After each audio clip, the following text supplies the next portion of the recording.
Pemirsa, setelah sempat menjadi polemik, akhirnya cuti lebaran ditetapkan menjadi 7 hari. Ada berita petang, sore hari ini akan membahasnya dengan Waketum Kadin DKI Jakarta, Pak Sarman Simanjorang. Pak Sarman, apa kabar? Sehat, Bayu. Apa pendapatnya? Sudah ditetapkan 7 hari? 7 hari itu kan yang resminya, plus tambah lagi libur nasional 2 hari. Betul. Jadi total tambah lagi hari libur resmi hari Minggu jadi 11 hari.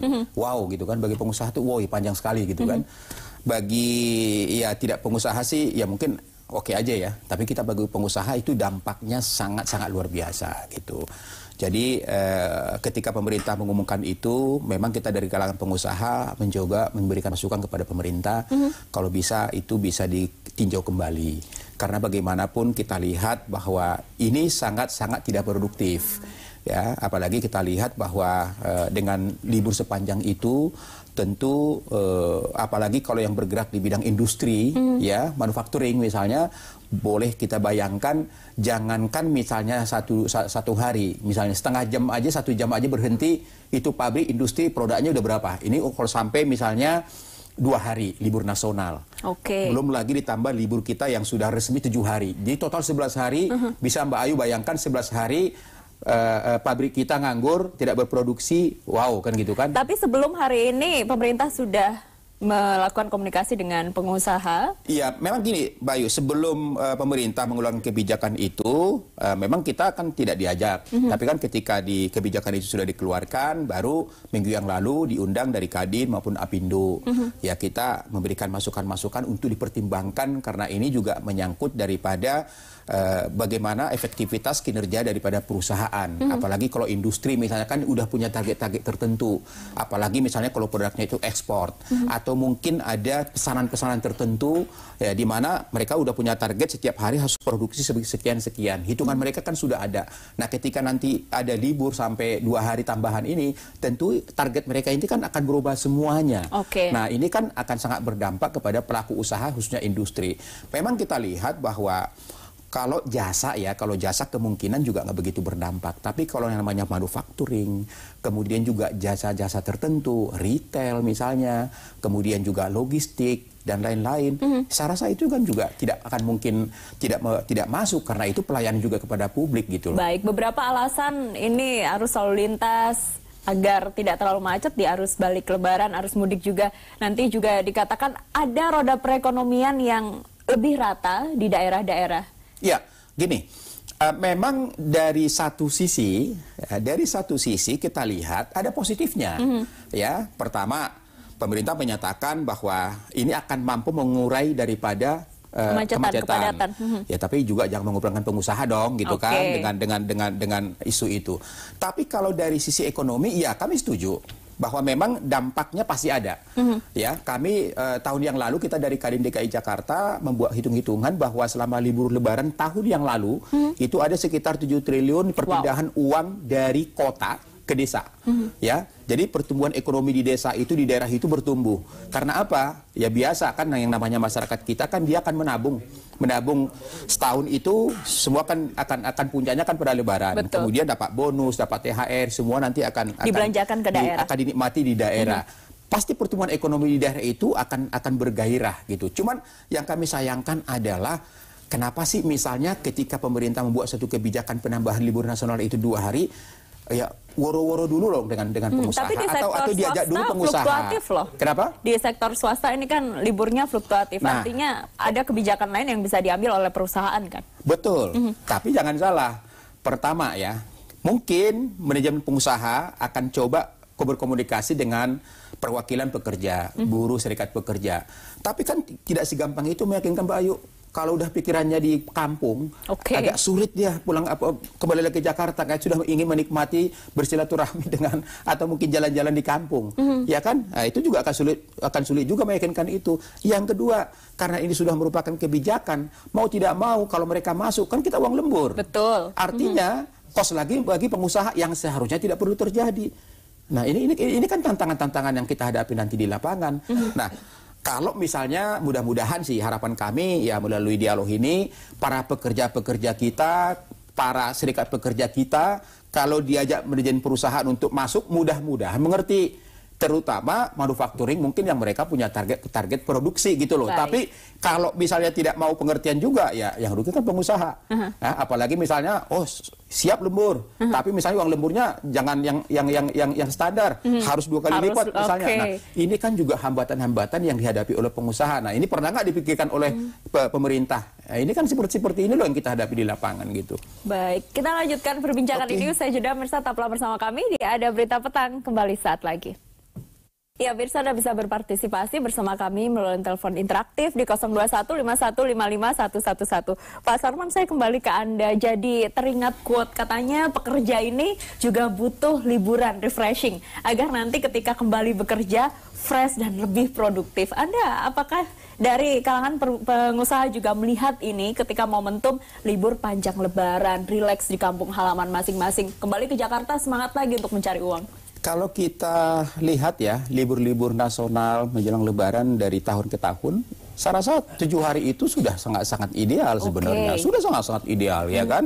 Jadi artinya 7 hari juga dengan semangat 7 hari itu bisa bersilaturahmi dengan keluarga, ya bisa bernostalgia di kampung halaman, balik lagi ke tempat kerja, semangatnya luar biasa gitu. Jadi artinya gini, bukan hanya semata-mata hanya itu, tapi yang kita lihat adalah dari sisi produktivitas. Karena kita tahu kan di Indonesia kan, di negara kita ini termasuk libur panjang kan cukup banyak. Liburnya cukup panjang ya, hampir 21 hari. Jadi kalau ditambah lagi dengan ini ya udah hampir 24 hari, hampir lebih kurang sebulan loh. Jadi artinya sebenarnya bukan pada posisi itu, 7 hari pun sebenarnya kalau maksimal itu sudah sangat semangat sekali kalau kembali lagi ke tempat kerja gitu. Oke, tapi ini juga bukan terjadi mulai beberapa tahun kebelakang, baru akan terjadi kali ini. Artinya masih banyak sesuatu yang bisa dikaji ulang barangkali, baik oleh pengusaha sekalipun. Makanya yang kami katakan tadi, baiklah kalau memang ini menjadi salah satu pengalaman ya. Baiklah, oke. Ya. Akhirnya menerima. Tapi ya ini kan udah kebijakan pemerintah, kami tidak mungkin menantang pemerintah kan. Udah pasti. Cuman ke depan harapan kami, ya kan, apakah itu Kementerian Tenaga Kerja, Kementerian Agama, maupun Kemenpan misalnya, dalam merumuskan suatu kebijakan yang berdampak kepada pelaku usaha, alangkah baiknya dari awal kami dilibatkan dulu. Dilibatkan dari awal. Betul, dari awal. Kira-kira ini ada rencana pemerintah seperti ini. Gimana dampak kepada pelaku usaha? Itu harus disampaikan gitu. Sehingga misalnya kami bisa memberikan masukan apa solusinya. Kalau sempat pemerintah misalnya memaksakan itu, tentu kan dari awal ada satu masukan-masukan dari kita. Apa kita mungkin persiapkan misalnya nih, kita persiapkan karyawan kita membuat suatu sistem piket misalnya. Ya katakanlah tidak semuanya kan karyawan kita, tidak semuanya buruh itu merayakan lebaran misalnya. Yang tidak berlebaran gimana? Itu bisa diatur gitu. Kalau saat ini kan sudah mepet semuanya. Jadi alangkah baiknya misalnya kalau kebijakan itu dibuat jauh-jauh hari misalnya. Baik, kita angkat telepon dulu. Selamat sore. Halo, selamat sore. Sudah terhubung dengan siapa di mana? Masih tersambung? Selamat sore, halo. Iya, silakan. Pak Edi dari Jakarta. Pak Edi, silakan. Masih, ya. Halo. Iya, langsung saja Pak Edi. Libur untuk Idul Fitri termasuk cuti bersama. Kalau pegawai negeri tidak masalah kalau pegawai negeri.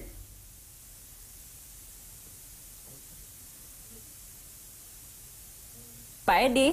Tapi kalau untuk perusahaan atau bagi pekerja swasta itu sebetulnya juga masalah bagi karyawan. Karena kalau libur panjang pengeluaran akan banyak. Baik. Kalau sudah ke kampung itu pengeluaran banyak, tabungan akan habis isi. Sebaiknya kalau libur ya tentunya sama-sama menguntungkan saja. Lebih baik menguntungkan perusahaan dan juga menguntungkan bagi karyawan. Baik, kita sudah panjang kalau bagi karyawan di perusahaan-perusahaan. Terima kasih. Terima kasih Pak Edi. Saya sudah menangkap pernyataannya. Mungkin Pak Edi ini termasuk karyawan yang bisa diajak nego oleh perusahaan untuk masuk di waktu kerja. Mungkin Pak Edi mungkin seorang pekerja tapi ya juga merasakan kegelisahan dunia usaha. Betul. Mungkin ya. Tapi Ya, saya setuju. Jadi kemungkinan juga libur panjang ini bukan semata-mata juga bisa dinikmati, bisa juga menghabiskan tabungan juga kan gitu.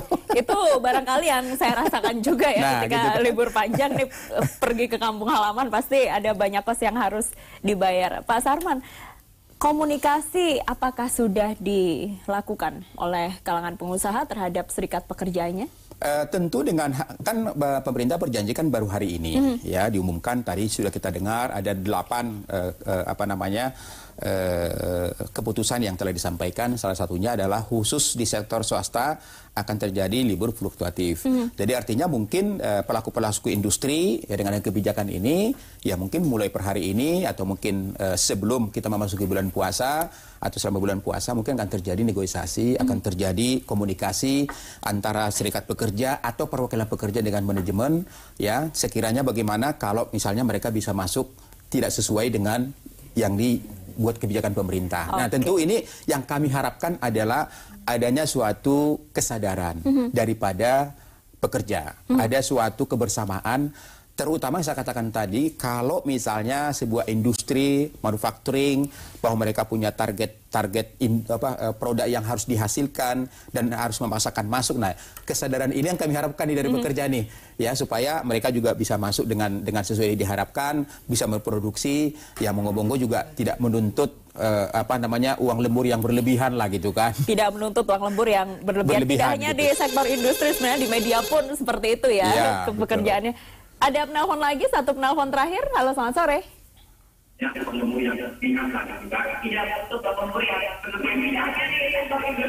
Sudah terhubung, boleh langsung Pak Andi.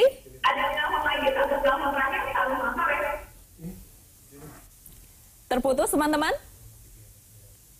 Terputus, sayang sekali. Mungkin bisa dicoba lain waktu. Tadi sudah dikatakan bahwa akan melakukan perundingan dengan pekerja, tapi tentu saja pekerja diharapkan untuk lebih mengerti ya. Betul, betul. Ya harapan kami seperti itu ya, karena bagaimanapun ini kan masa depan bersama. Ya perusahaan itu kan tempat kita mencari nafkah sama-sama. Tentu bagaimana supaya produktivitasnya lebih baik. Tentu kalau ada buyer-buyer yang meminta barang harus tepat waktu, tentu kan akan dibarengi juga dengan kecepatan produksinya. Nah, disinilah peran daripada kesadaran kita bersama, terutama pekerja-pekerja, ya supaya bisa mengertilah posisi pengusaha. Kalau diminta memang harus masuk, ya bisa masuk gitu loh. Dengan reward tapi lebihan. Terima kasih. Mudah-mudahan harapan kita seperti itu. Baik. Dan pesan kita kepada pemerintah ke depan kalau membuat satu kebijakan yang bersentuhan langsung dengan dunia usaha, mudah-mudahan kita dari awal bisa dilibatkan,